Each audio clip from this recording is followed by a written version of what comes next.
This is your host, Tao, and we're back for the second episode of Plant Planet Plate.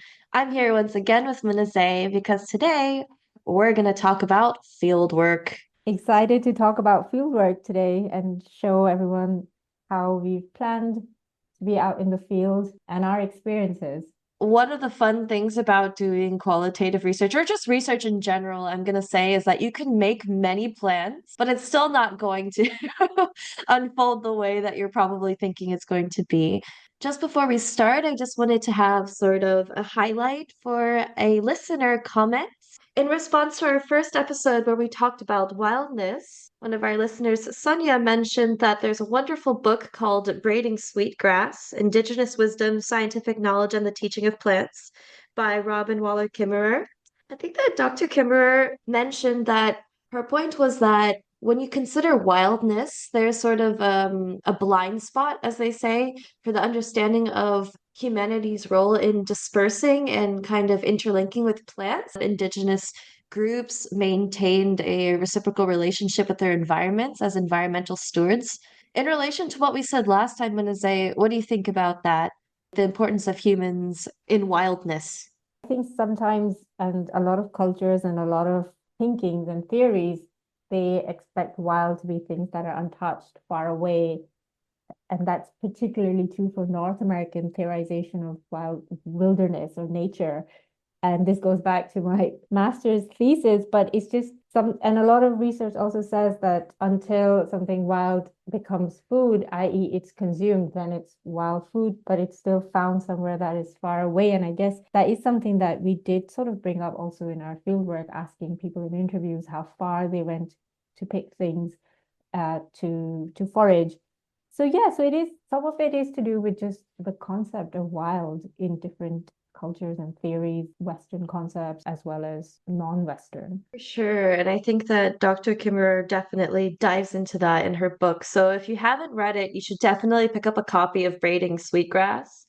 Uh, Very accessible, very beautifully written, and really talks about that sort of attentiveness and interplay between different living beings. And I think that we just like to anthropocentrically handle everything. Like we are the center of the world because we are the ones observing the world. Yeah. All The right. book also has a great section on linguistics and nature, which I thought was really great. And that's another way how we relate with nature around us is by how we talk about it. And I think that that would also interest a few of our listeners. Definitely. It just also reminds me of like a quick anecdote of looking at the translation of still life in French or Italian. It's like dead nature, natura morta. Because we kind of separate the types of living that we have as humans from everything else, which I think is really funny because we all exist on the same plane of existence and we all live and die. So, yeah, that's a bit grim, but A also bit, very honest, right? yeah. Okay, so field work. If it's okay, I'm gonna say I'm gonna open up with my class in undergrad when I was 19, so about 10 years ago almost. Anthropology toolkit taught by Dr. Bill Roberts at St. Mary's College of Maryland. And he gave me a whole info session on what field work is like and what to expect, as well as gave me sort of I guess we call it like I don't know, like a disembarking type of meeting, like a meeting you go to before you leave to do something. And he was explaining to us like how fieldwork was going to be life-changing, how fieldwork is going to be intense and immersive. And that was right before I did my first international fieldwork in the Gambia, where I spent 2 months doing research in the hospital in Banjul. And I think he was right. I think when I prepare to go, quote, to the field, I kind of expect it to be something completely disorienting, something that I haven't really encountered before. The thing is, when we went to the field for me, I was I was nervous simply because we had this expedition and Yeah. that it was an expedition because when I went to Cambodia for the first time, I was there for 7 months because of COVID and I was alone. But I was also in Siem Reap, which I feel like is, yeah, it's a city, right? But if you head a kilometer out, it's village and that's also fine. Like I lived in a village, but it was different because Tamdrong is so remote. Yeah, and I feel like also for me, it's a place that I know really well. So I was not feeling that until I started thinking, okay, we need to do interviews, we need to find people. So I was thinking of it more from the logistics point of view, but I guess for you as a first timer there, it could have been more about the place, what it would be like. Can I visualize it? Obviously, like you have discovered recently, it's not in any guidebook. So Muneezay is referring to the fact that I was in the bookshop yesterday and I saw a Lonely Planet guide that had just been released for Cambodia. And Yeah. I said, "Oh, Northwest Cambodia." And I saw like Sambrong on the map, but there was not a single sort of suggestion of where to go or to do when you pass there. And I thought, wow, we really went to the quote end of the world, or at least end of Cambodia to some extent for some people. Isn't it just a vibrant little town with lots of things to offer and have quite a relaxing time? We have our bikes and we go around. And I feel like because I have been going for so long, that part for me was sort of covered. I now have a life that I can live there and I know the things that I want to do and I discover new things still every time, but can definitely understand for a first timer, especially yourself who likes to be prepared, not knowing what this place would be like. So for me, the field work really started when I put together that Excel with activities for every single day. And it just sort of started to take shape. And we had a slow-ish start with Phnom Penh as our arrival point. And then we made our way to Siem Reap by bus, which was a nice, exciting bus ride. I hope you will agree.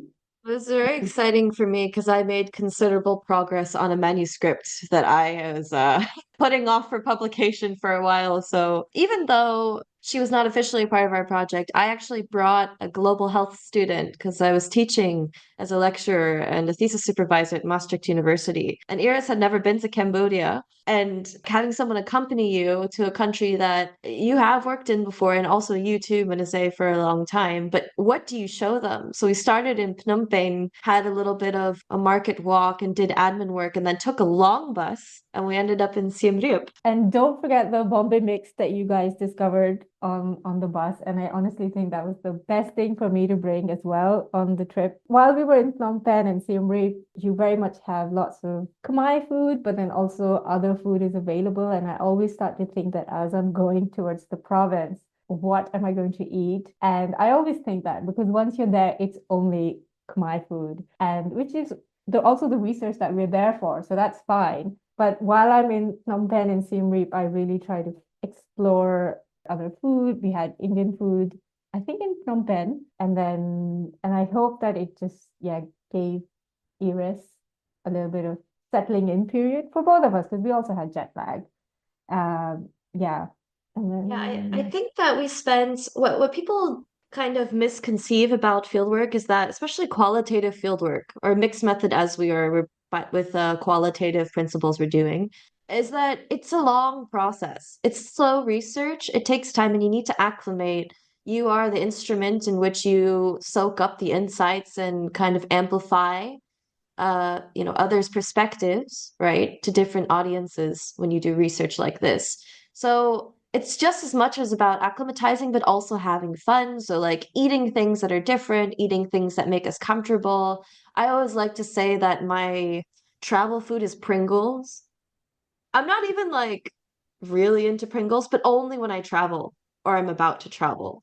And I think it's because they have regional varieties and they're just a bit strange. So you always used to catch me getting those different packets of Pringles, but also crisps in general because they're so locally it's I tuned. also think it's to do with the salt content, and you just sort of want to, replenish some salt in your body after all that sweating in Cambodia.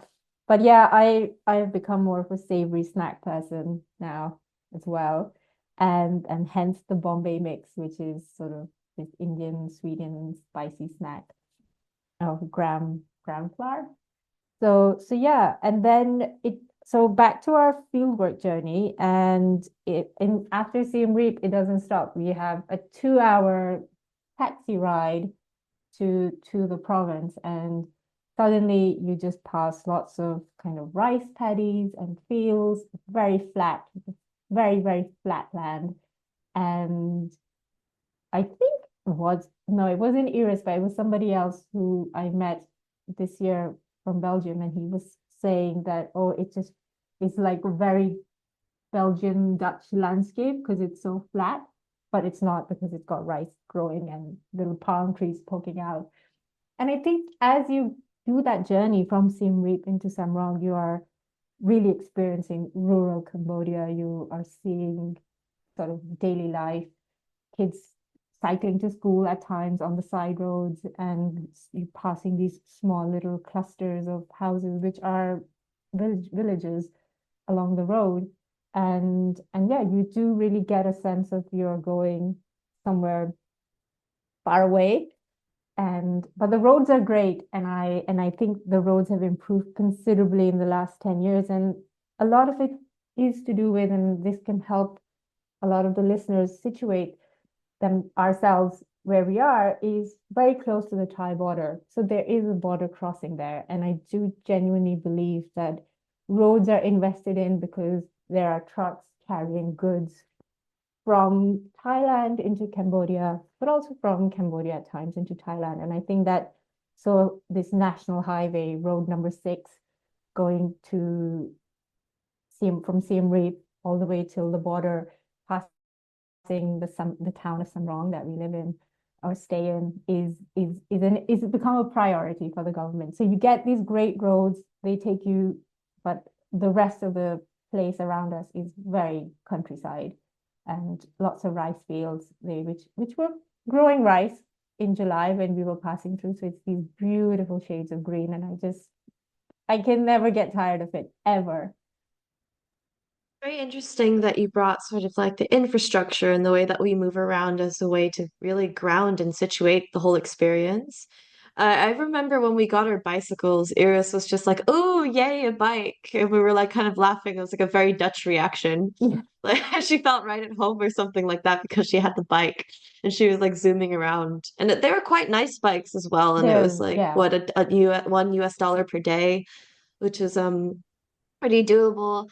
I remember when I was going to go to the Peace Corps in Cambodia, it was not possible for us to do the motorbike thing because of dangerous, implications of riding a motorbike. But I guess my way of grounding myself, despite also having a bicycle and trying to do the Dutch thing that I was doing, but in Cambodia, is I brought my roller skates. And I got Yeah. to skate on the sidewalks in different places in Cambodia, Phnom Penh, Siem Reap. I went to a skate park, and then in Samrong and Oddar Meanchey, I would just skate around the lake, Yes. A which was beautiful lake. very nice as well. So yeah, I guess we do really, when we transfer ourselves to a new place and immerse ourselves within the field location, because I don't want to say field site because we're moving all the time. It's just a place. We do Mm. research. We really try to find what is familiar to us and what is kind of that gray area, that liminal space of we're there and this is your life, like you said, this is our Yeah. life. There are always some comforts that we carry in our luggage and in our bags, or, for me, it's I bought my paints. I now bring my paints and I try to paint a little bit, but sometimes it's just a big heavy book. And I do a bike ride every evening. Despite biking around all day from here and there, I still get on that bike for half an hour and just bike around this lake. So it's a massive lake in the middle of the town. It's man-made, so that's a natural reservoir. Not natural, man-made, person-made reservoir. And it's got beautiful now landscaping around it. So anyone that visits now, it's lit up. That's where you would skate. And I would bike around and listen to a podcast. And in just that would be my switching off for the evening kind of thing. But I guess should we sort of start with the beginning of our field work when we arrived, the team that we assembled, and then the main sort of things that we started to do were our interviews with Yeah, households and families. I think that we should definitely start with just a reintroduction of the team, and then we should go throughout the itinerary of like what a day with us looks like in the field, like Yeah. what sorts of things that we want to do and what we did. So first, Okay. So when we arrived, went to the Agritech Center, yeah, right? I would take you guys there immediately. So this is my usual workplace in Cambodia. So it's the Green Shoots Agritech Center. It is a little bit outside Samrong. I would say about 25-minute bike ride. it is in a nearby village that recently had its name changed, and that's now Prasad Bhumidai.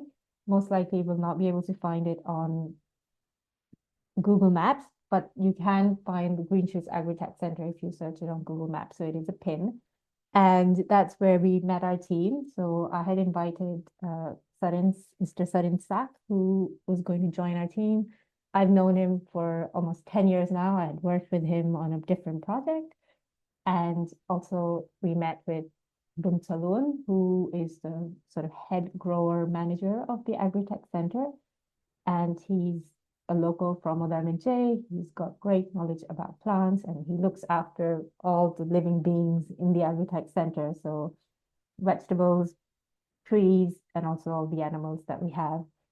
And you also met Mr. Nom, I think, who's the Agri-Tech Center manager. So he helps us with the kind of day-to-day office running tasks, reporting, and all of those serious sort of things to do that we have to as an NGO. So it was sort of like meeting the NGO team, but then also kind of putting together our field team who would be helping us with a lot of our interviews. And the main person was Sudden. And I think that was Yeah. your first time meeting him, right? Yeah. Yeah, it was the first time I met Surin, and I'm always very shy, right? I walk in and I'm just like, hello, Surin. Um, because being someone who has Khmer heritage, there's this, overlaying cultural implication for me that I sort of felt when I was researching in Cambodia previously. So when I was in Siem Reap for my PhD research, I worked with two people, Ming Sapia, and also, yeah, Mongsaram. So like I used the honorifics, and I was very confused with Surin because he was like smiling from ear to ear and also very goofy.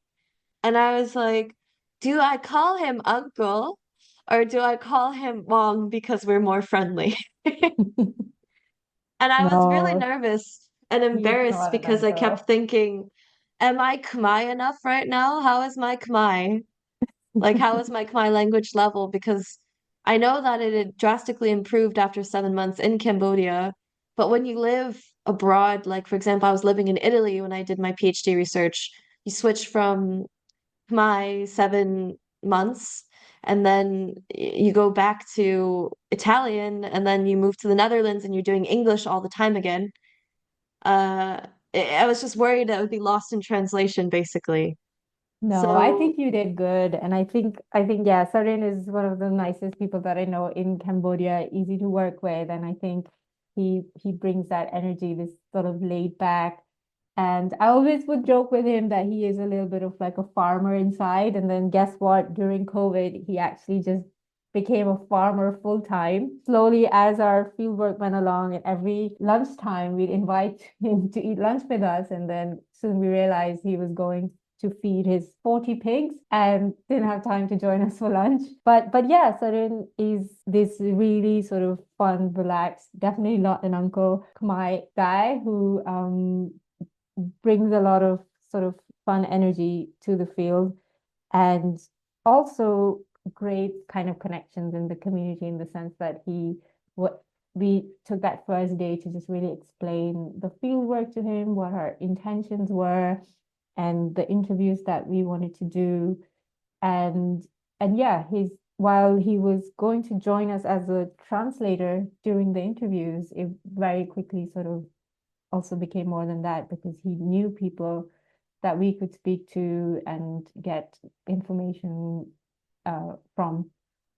yeah, it was really nice with Sarin because I feel like when people do larger scale projects that are like international and collaborative, everyone has very like specifically defined roles. But what I really appreciate about Sarin is that he had such a wide spanning range of expertise and familiarity being there and living there and just having the experiences that he has that he put a whole different layer to it. So after just meeting and kind of calibrating with the study goals and aims, we did ethics, we did sort of, I would say like team expectations and sort of decided like for me in my past experience, I thought that 5 interviews a day would be the goal, right? Yeah, yeah.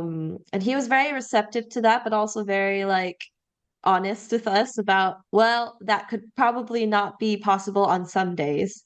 It was sort of like a race against time. Yeah.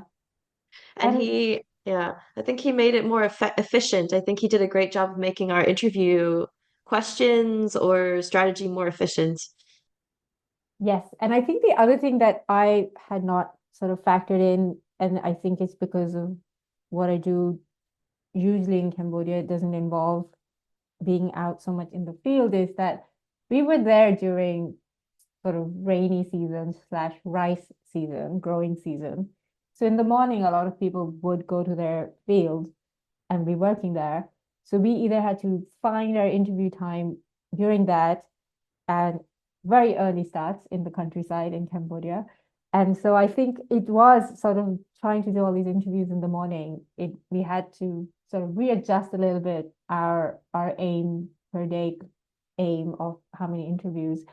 The other thing is they were long. They were almost an hour long at times, 50 minutes talking to people and getting them to open up and also hear their stories. It's so I think, yeah, it's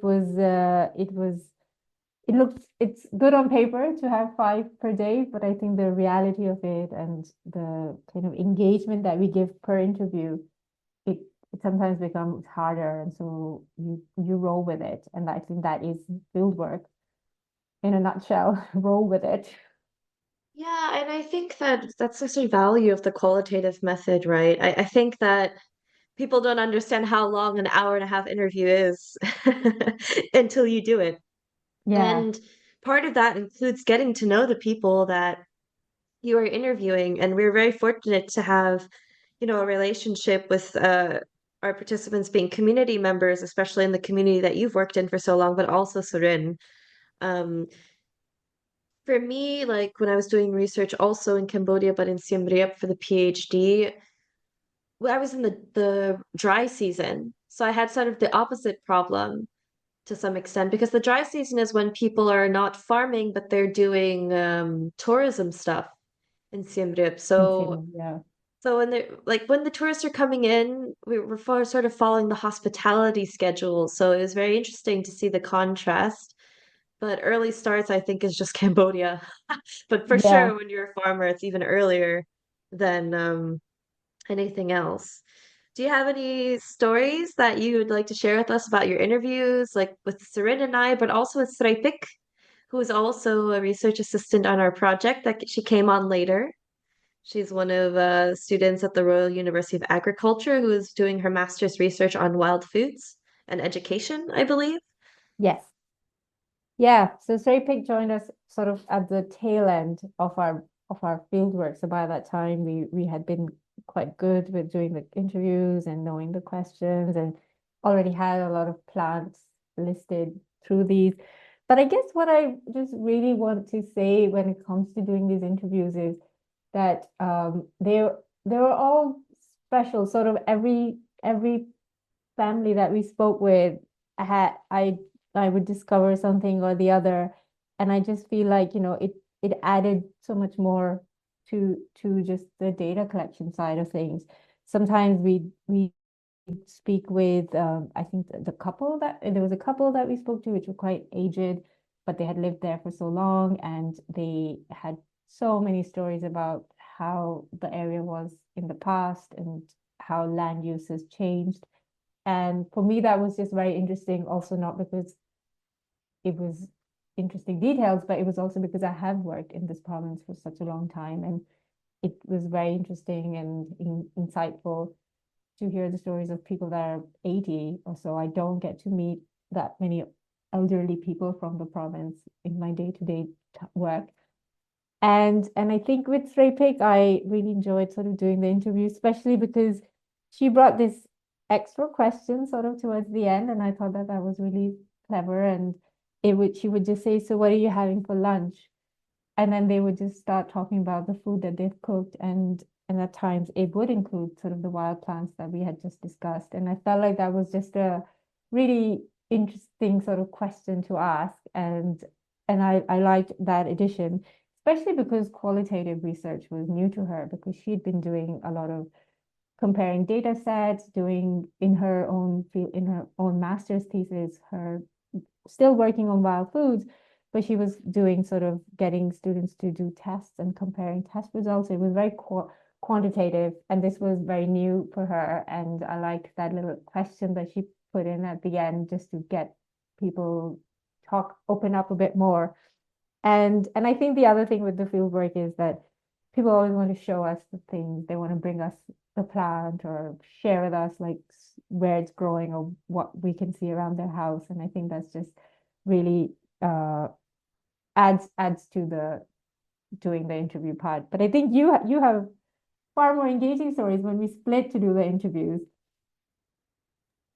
For sure. I think that Seren and I as a pair, we're kind of hilariously complemented in our humor. I think we're a bit mischievous. Somehow you can be mischievous when you're doing like wholesome research about plants. So we had one morning where we were interviewing like this woman and her husband, and I think it was like her mom or neighbor or something like that.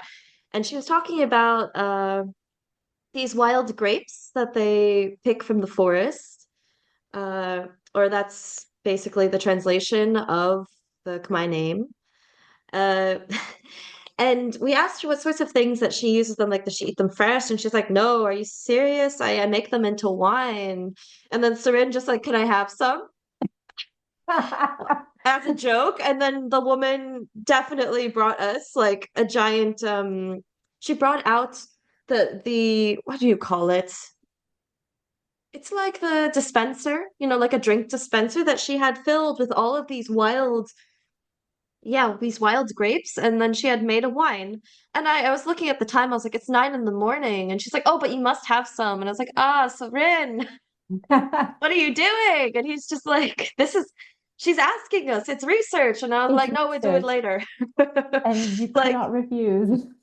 it was just a very silly thing. So I had a singular drop to test this offering of this woman. So that would be like the first example I would say. And then the second one is when we were interviewing the wife of the carpenter who Mm, made our plant presses for the Agritech Center because we were collecting plant voucher specimens. And she had a bunch of little ducks running around. And I just said, oh, these ducks are so cute. And then she said, oh, and I think Sarin actually made the suggestion like about adopting ducks or like buying ducks as a joke. And I was just like, oh, wait, but I can do that. you can do that. So I promised this woman, like this is after we did the interview, by the way, wasn't something that motivated her to respond to us. But I said, oh, do you happen to be selling any ducks? And she's like, yeah. So we ended up buying 6 ducks.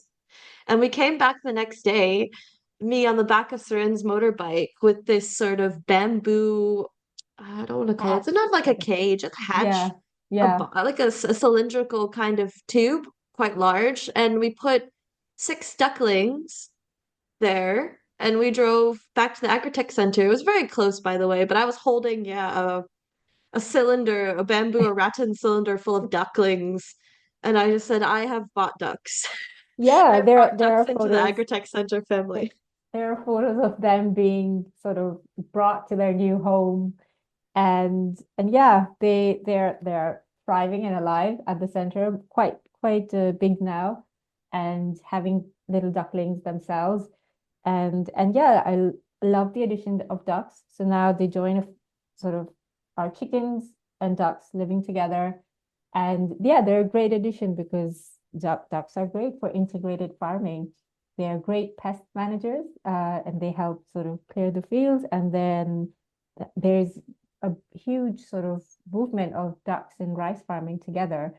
Whilst in Cambodia, it's not that popular, but that's what the Agri-Tech Center is there for, to try wacky ideas and take on the risk that we can then show to farmers to try different styles. So we're trying duck and rice together. So the ducks help to control the pests and keep the rice organic and chemical free.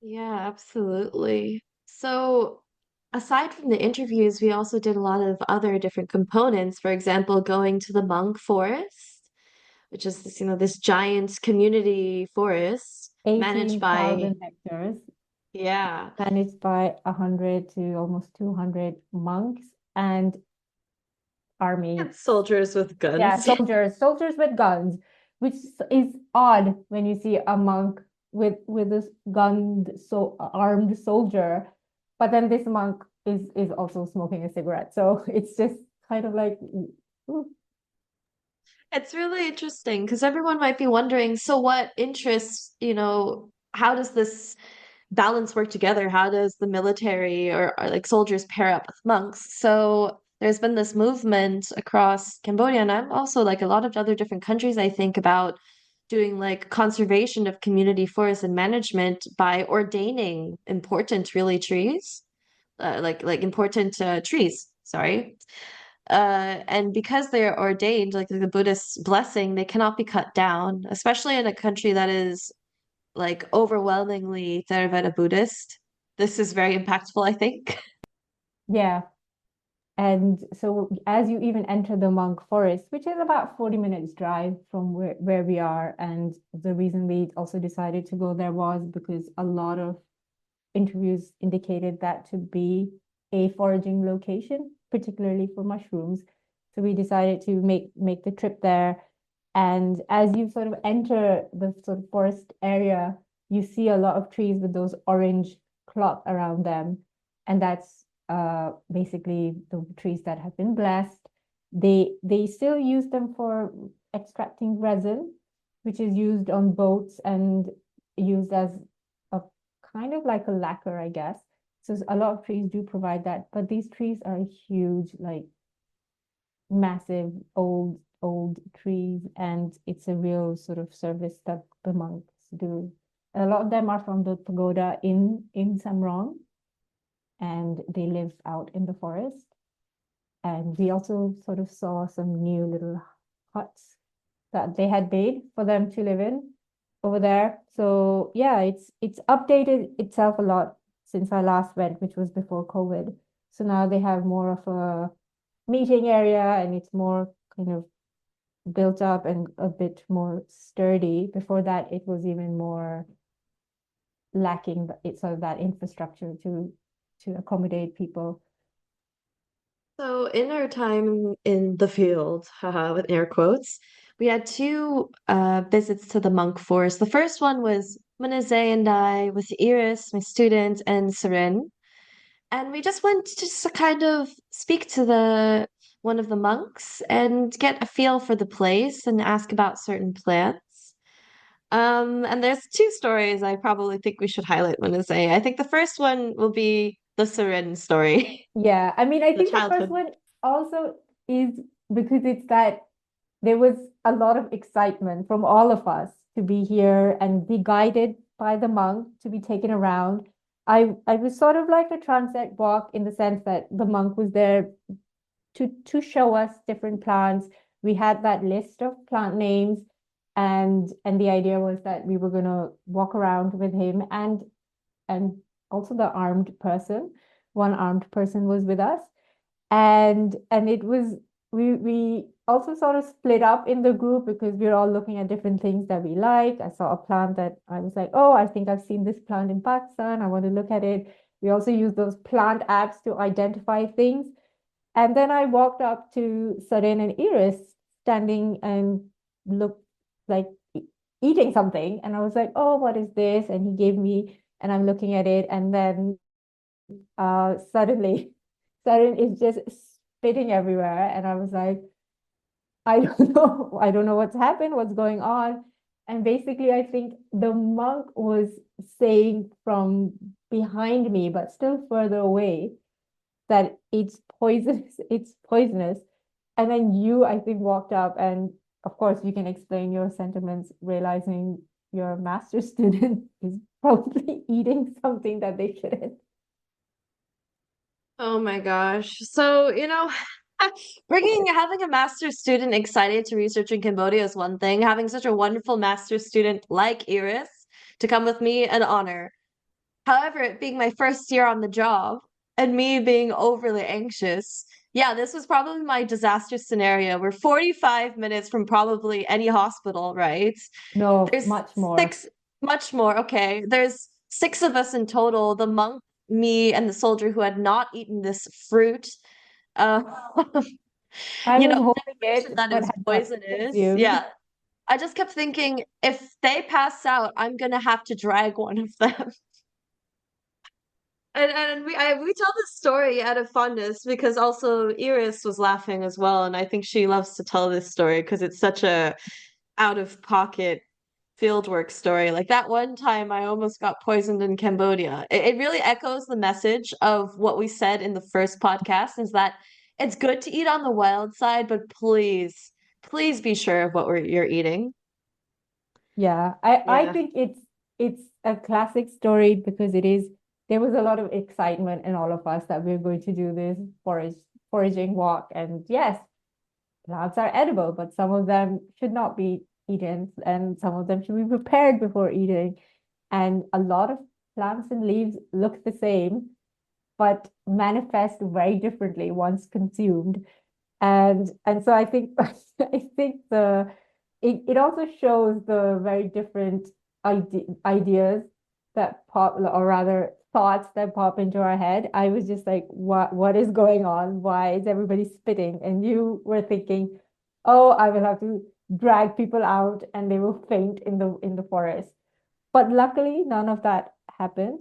But we were told to be careful with what we consume on starting now. And initially we were out on a sort of outer path or trail in the woods, but then we went sort of further in, and it was nice for me because that was the first time I saw the wild grapes that had repeatedly been mentioned, and also the beverage that you had consumed. And I had never seen wild grapes growing in Cambodia. And every time I see grapes at a fruit cellar, it's very much those kind of globe grapes that you see in supermarkets here as well. So it was really nice to sort of see these little tiny sort of grape-like things growing very much on a vine as well. And most of them were green, so not yet ripened and purplish. And then further in is I think when we heard sort of this always also happens because my Khmer is not that good. So I notice some commotion and I'm like, okay, something's happening, but I still don't know what it is. Somebody translate for me. And I think that's when they saw the fishing cat. I will let you tell that story. Yes. Okay. So yeah, there was a bit of a commotion with the monk who also had a DSLR camera because he knew that there was time to have some nature photography and he was a hobbyist photographer. But they had found a small fishing cat or fishing slash leopard cat in a tree. So just think of a leopard, but the size of a domestic cat. And it was just hanging up in the tree and they're quite rare to spot. So it was very nice that even though we were looking for, forgotten or overlooked flora, but we found a very rare fauna, Yeah. right? It's a furry fauna. Um, and it was initially we thought, oh, wonderful. But then we thought, oh no, the mother. Yeah. Whenever you I see something delayed. small and Yeah. cute and fuzzy, you're just like, cute. But then you're like, oh, someone must be protecting this. Yeah. Or looking for it. Yeah, yeah, yeah. So yeah, I guess it's important to mention right now that the monk forest is there to protect the trees, but actually they're protecting this ecosystem, and there is a range of sort of wild fauna from the forest, including kuprai, which is a literally wild cow, and or forest cow, and they're all very rare now. And the monk forest does have a Facebook page, and you can sort of go and people can go and see the different animals that they find or look after or notice. And there's a lot of other conservation work that does take place, and I do think they have camera traps to monitor animals around. And I think that's another thing that I don't know if it's the best podcast episode to bring it up in, but this division between plants and animals and conservation work around them. Sometimes plants are this sort of stationary thing that exists, and until it's named or identified, and it might not be given that same importance. And I think that comes from this thing that we talked about at the start of the podcast, this idea of wild plants. And until you've not named something or added a utility or aesthetic to it, what is it, you know? And I feel like with wild food or these plants that we are doing research around and doing interviews on, there is a lot of this naming to find its purpose. And that's when the monk also told us a lot about those mushrooms and how they're named, and some of them have interesting names. And that's yeah, they were a surprise in the field work. I hadn't expected so much to be on mushrooms. And but that's a big forest of food that Khmer people eat.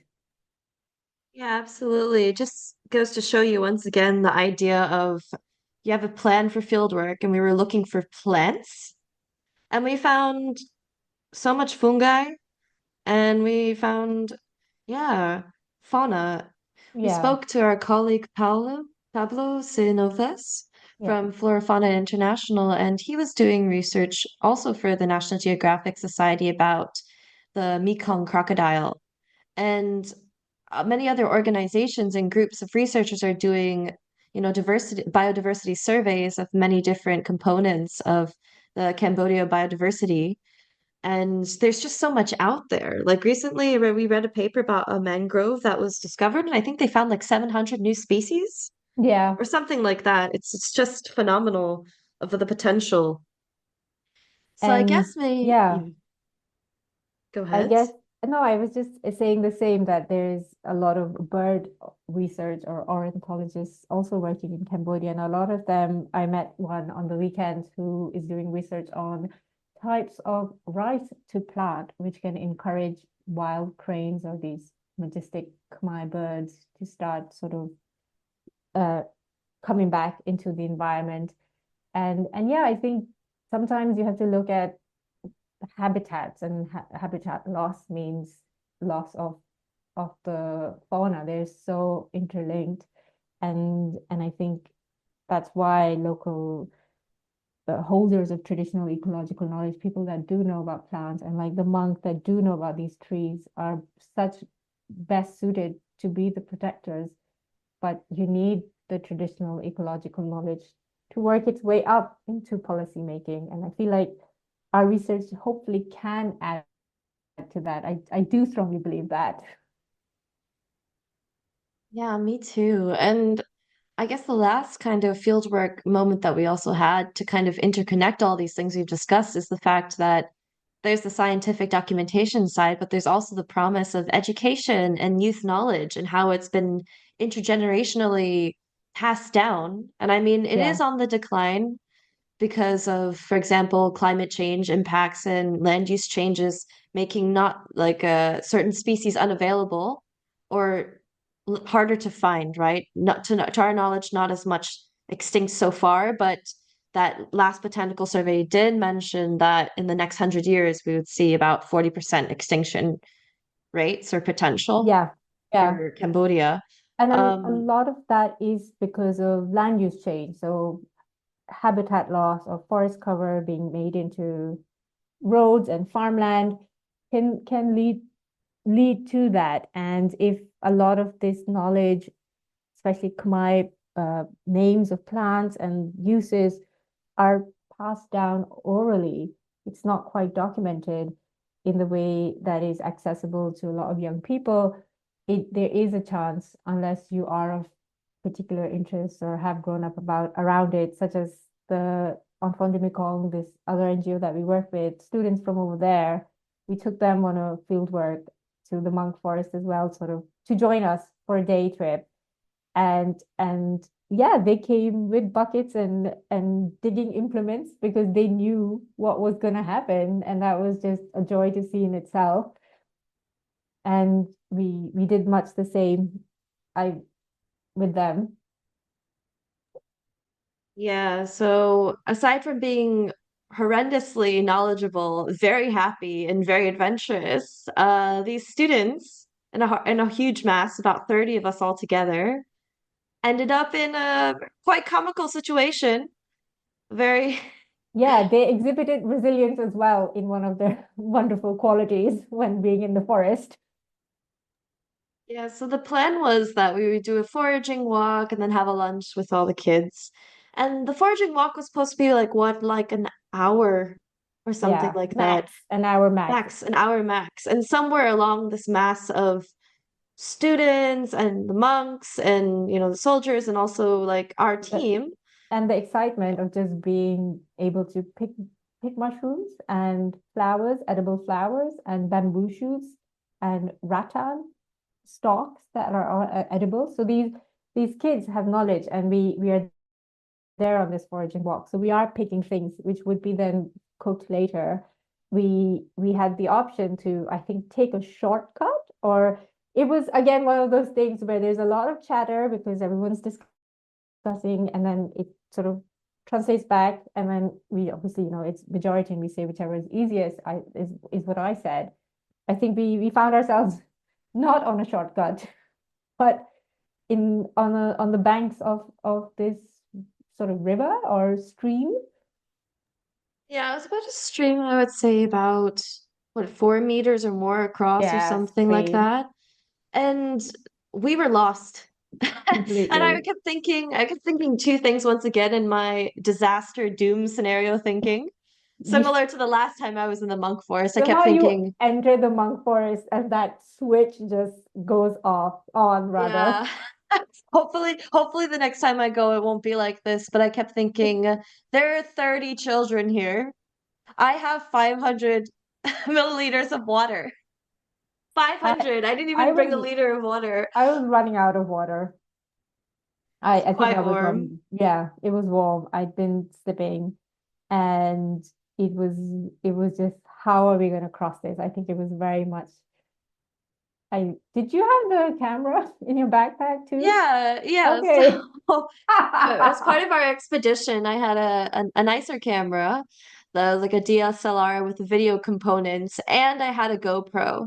Which In I think one of the retrospect, students had. We were, or Srepik had it, I think. It yes, was, Serapik had yeah. it. And I kept thinking, so we have a lot of children here. That's a bad luck. We're lost. I have no water and I have expensive camera equipment that belongs to the National Geographic Society. And I kept thinking, well, if I drop it, because the context here, everyone, is that in order to, yeah, get through the shortcut, we actually had to cross that river of like 4+ meters wide or something like that of murky river water of Flowing. There was random. a flow to it It was a flow, yeah. Like, and we ended up using a lot. logs, interconnecting two logs to cross this. Which is okay because Letitia, the one of the French volunteers from Enfants de Micole, did turn around to me and say, "Do you think we wade through it with the bags on our head?" And I just thought, "Oh, no way. I think my shoes are waterproof, but I am not doing that." And then someone, I think one of the armed guys, made that contraption, and I just thought, oh, the monk is gonna like cross in it on it in his robes, and they're just so sort of lithe and like move with swiftness, and I was scared. I was like, okay, this, yeah. But then I felt like, oh, it was my Indiana Jones moment. Doesn't everybody want that on field work? I'm a I geographer on my exploration. I resent that. I resent the anthropological explorer Indiana Jones stuff because of the symbolicness of the character. Yeah. But I would say that as a comical scenario, balancing two logs to cross, yeah, a river of honestly looked like floodwater because it was raining, Yeah, right? It was raining yeah, very hard. it was rainy Um, season. And yeah, yeah. it brings out the 80s, 90s movie references. Because the other one I'd go for is what? Cliffhanger or some Stallone movie that I watched, probably doing similar antics. I don't know. But it was exhilarating, is the only way I would describe it once I finally did manage to cross over. And I was my worry was the same. They're kids. We need lunch. It is 12:30 now. We've been out since 8 or so, And at the least since poor we left. monk. And the poor monk, he Yeah, wasn't able to eat his lunch. So maybe we can yeah. explain some of the context of that. to our listeners? Oh yes. Yes, the I think it's to do with the timing, right? Because they have a specific time after Yeah, I which think they're it was unable that. to eat. And it was, yeah, I think there Uh, was multiple priorities for us to all get back on time. So do you want to explain the monk yeah, I think you're correct about that. I think it has to do with the asceticism that is embedded within Theravada Buddhism, and that the monks are supposed to be minimalist and ascetic. So they have their meals at set times and then they cannot eat after that time, like of the day. So because we arrived late, this monk, tired, probably stressed, I had to forgo his meal. So we all like deeply apologized to him, of course, but I'd like to say that no one fell in. There was a child that entered the water out of pure enthusiasm. He just decided, I'm just gonna swim across. And he jumped in. But for me, I yeah, have this ongoing fear. My mom used to tell me all these stories about when she was. So my mom was a Khmer Rouge survivor, and she walked to Thailand. And then that's for another episode, of course, because we're wrapping this one up. But she always told me that the rivers were terrible because there were leeches, and I am terrified of leeches. And yeah. being so close to potentially being leached upon was a bit too much for me. Yes, I mean, I think even when you do rice harvest or weeding in the rice paddy, it's full of leeches. But no leeches on us. We did enjoy our good lunch back at what, base camp or something, wherever we had met. And yeah, I think it was towards the end of our field trip, field work as well, that we did this. And I just think one last addition that I wanted to add was that it was really great to be with the students and have that time with them, especially because then in the evening, after everyone's sort of showered off the afternoon, morning kind of field work and being out in the walking around, they shared with us a lot of recipes of how they were going to prepare the food. And that was almost essential to a lot of work that we have been doing because it was our chance to see how food is prepared. And it was something that we were generally unable to do at the Agri-Tech Center because of the timing of when we did our field work. We were at the height of elections in Cambodia. It was sort of happening in the month that we were there, lots of campaigning, and generally a lot of NGOs were not allowed to have large congregations of people. And this is just rules, and we follow them. And so yeah, so a lot of kind of events that we had thought we would do at the Agri-Tech Center in terms of community cooking events. We have biogas system to have clean cooking gas, and we were going to do all of that. We were unable to do. So having that time with the students from Enfant de Mekong, a lot of them 14, 15, sharing with us how they prep food. And we went on a Sunday, and usually they do make a Sunday meal, all the kids together. So it was just really nice to see that they were going to make some mushrooms, use edible flowers, neem leaves, and also rattan, which I had no idea was edible until that day. So I'm just grateful that fieldwork lets me learn something new almost every time. Yeah, for sure. So, well, those are just some of our fieldwork stories. Maybe we'll think about more, but is there anything else you'd like to add, Muneezay? No, I think that's really all from me. I would just like to say as a takeaway message that fieldwork is just as much about fun as it is about work. Maybe it's field fun. Field fun and work is what happens because it's going to happen. But yeah, I think what really makes the field work take place is the team that we assemble. And I mean, this was our first time doing field work, and we had a good time. So that's very important to have that dynamic of working together and being fun to work with. Well, thank you so much for listening, everyone. Bye.